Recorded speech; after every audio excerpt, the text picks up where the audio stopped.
हेलिकप्टरदेखि भागेर जानुभयो, छोडेर जानुभयो। अब केपीको पालो आयो, केपीले छोडे। अब हाम्रो यो साथीभाइहरू रोडमा किन आएको छ?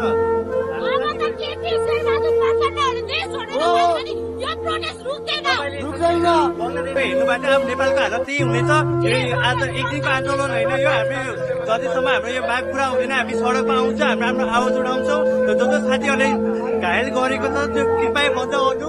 केपी शर्मा ओलीमा आग्रह गर्न चाहन्छु, यस्तो पावर चाहिँ युज गर्न पाउन।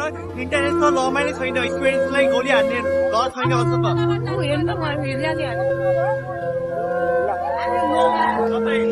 तपाईँले म एउटा प्रश्न गर्न चाहन्छु, तपाईँले लिइराख्नु भएको छ